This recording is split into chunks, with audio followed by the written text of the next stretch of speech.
Dante's Boxing Nation, what's going on, guys? So yeah, I felt the need to go ahead and drop another Matthysse versus Peterson post-fight video for a couple different reasons. For one reason, like I told you guys in my first video, I had just finished watching the fight and I posted the video right after I watched it. I didn't even wait for the post-fight interviews. I just went ahead and dropped it. I think I was a little bit in awe of the vicious way Lamont Peterson got knocked out, right? And I told you guys I may drop a little bit more on this situation. Now, I just watched the fight just one more time, just right now, actually. So, that kind of prompted me to want to make another video. Also, I was browsing, a lot of the comments that were left on the last video that I did. And I'm getting the impression by reading some of the comments that there's quite a few people who thought that maybe I was overrating Lucas Matthysse just a little bit, right? And then, more feedback I got was a lot of people are questioning if Lucas Matthysse is clean, which, these are all fair questions, right? I mean, realistically, Lucas Matthysse is the guy who, got caught taking amino acids before a fight. Now we already know, obviously, that's not an illegal banned substance, but it raises some eyebrows, right? So nevertheless, I like to, especially if it's fights that I like, I like to watch fights a couple times. And I can tell you right now, there's a couple times where I'll watch a fight and it'll definitely look a certain way the first time I watch it. And then the second time or third time, I'm seeing a lot of different things, right? So now that I just watched this Matthysse fight a second time, Matthysse still did a great job. But, the last video I did, I only talked about, how magnificent and impressed I was with the power. Okay, now the high has come down just a little bit. And now I need to talk about, the few flaws that I see that is going to cause him problems with better technician, slick type fighters. All right. Now, don't get me wrong. I still see Matthysse as, a beast. I still see him as winning some big fights in the future and really going far in his career. But I have to, bring up what I noticed by watching this fight and really sitting down and watching it a second time. Now, the first thing I noticed when I watched the fight is Lamont Peterson was really neutralizing Lucas Matthysse with that long-ass quick jab in the first round.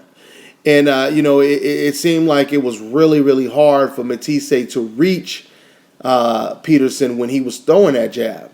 Now, along with the jab, Peterson was also doing something that I like to call a draw. He wasn't doing a lot of it, but he was doing draws. And what draws basically means is, at least at my gym, you stand in front of someone, right? And right when they're about to lunge at you with a right hand, a hook, or whatever the punch is, you time it perfectly and you just take a quick, tiny step back. Kind of like what Marquez does. And that's probably the best way to put it. Marquez, he does a lot of draws, right? So I felt that with the combination of a long jab and the draws, it really neutralized Lucas Matthysse, okay? And now I also noticed when a Jose fought Lucas Matthysse, he was doing that exceptionally well. He was doing a lot of draws. And in the first 2-3 rounds, a Jose was really doing good against Matthysse. A Jose didn't screw up until, for some crazy reason, he decided to back up on the ropes and try to do a damn Philly shell without moving his damn head. And when he did that, that's when he started to fall apart. And that's when he started to, get broken down. But when he kept the fight in the center of the ring and he was doing those little subtle draws, he was actually, controlling the fight, with relative ease, right? So, everything I said about Lucas Matthysse a long time ago, it still remains to be true today. I said a long time ago, I thought he had the potential to be pound for pound one of the best fighters in the world. And as long as they keep him away from really slick fighters, he should do good.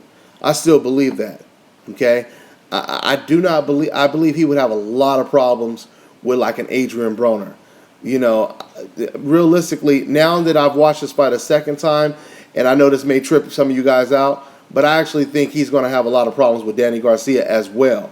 You know, I'm not going to make a prediction on this video, and I'm not saying who's going to win, but I just think after watching the fight a second time, now that the high has went down, I think that Danny Garcia is going to be a very, very tough opponent, you know, for for Lucas Matthysse. All right. I also had some people sending me messages saying, you know, no, he doesn't beat Floyd Mayweather. This guy can't beat Floyd Mayweather. Look, guys, I never said that Lucas Matthysse beats Floyd Mayweather. All I was saying is he created himself to be a very good opponent for Floyd Mayweather. Okay? If Matthysse were to beat Danny Garcia, knock him out in like an incredible fashion like he did Peterson, I mean, it's obvious that creates a great opponent for Floyd Mayweather. I mean, people are actually calling Lucas Matthysse the new Manny Pacquiao. So that kind of tells you right there what type of opponent he would be for Floyd Mayweather. All right? I'm just saying that if Floyd Mayweather were to fight him and beat him, it would look very good on Floyd Mayweather's resume. Okay? So anyway, let me get back into this Lamont Peterson fight briefly. Like I said before, Lamont Peterson, he controlled the pace. He looked really good in the first round with his jab and his subtle movements, right? Now, I understand the first round is more of a fill-out round, but at the same time, it gave you an idea of what direction the fight was going. Okay, now the second round came out, and for whatever reason, I don't know what possessed Peterson to abandon the jab and start fighting in this wild-ass incognito way in which Lamont didn't seem like he knew what he was going to do next, right? This allowed Matthysse to close the gap, and therefore the fight started to shift in Mathisse's direction.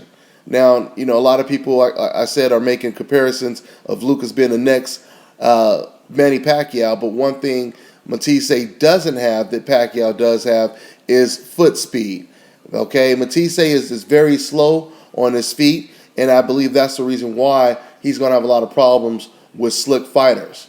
Okay, little subtle movement, foot movement, jumping out of the way, it's going to really give Matthysse a lot of problems.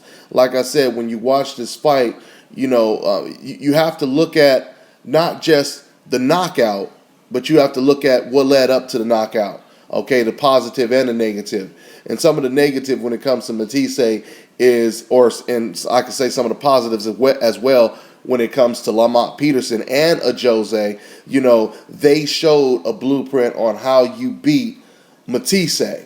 All right, the subtle movements. Lamont Peterson, he really, really made Matthysse look reckless and wild at times by just keeping his head there for a second and moving his head out the way.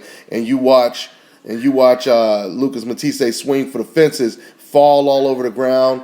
You know, it really was an eye opener for someone studying Matthysse to possibly be the next person to beat him. All right, so this is what I've seen by watching this fight a second time and thinking about the Jose fight. Like I said before, I thought of Jose. He really did good those first 3 rounds until he started sitting on the ropes. Okay, Matthysse, he's going to be a problem for anyone. He's going to knock out a lot of fighters in his career. But like I said, long time ago, he needs to stay away from slick fighters. He'll do great as long as he stays away from slick fighters. Now, as far as the allegations of Matthysse possibly doping because of his unreal type power, you know, I'm sure the time will come where eventually he'll be tested against the right opponent. And as long as Matthysse doesn't pull some Manny Pacquiao shit and say, I'm scared of needles and I don't want to take no tests and who the hell are you to try to make me take a damn test, you know, then I guess those thoughts will be erased if he does the right thing. But like I said before, I mean, I could definitely understand people questioning that situation. The man does possess a whole lot of power, and in a sport where you done had fighters turn down millions and millions of dollars because they didn't want to take a drug test. In a sport where you have a lot of fighters that failed drug tests after that first person turned down the drug test, it suggests that there's a problem in the sport, and this is definitely something that we need to address when it comes to Matthysse and anyone else, especially that possesses a lot of power and has never been tested before. So yeah, man, that's all I got to say on this video. I'm really looking forward to the Matthysse Garcia fight getting signed. That will be another big ass matchup for the sport of boxing. Another fight that creates even a bigger star in that whole area of the welterweight, junior welterweight division. Okay, so that's pretty much all I got to say on this one, guys. I'm on to the next one.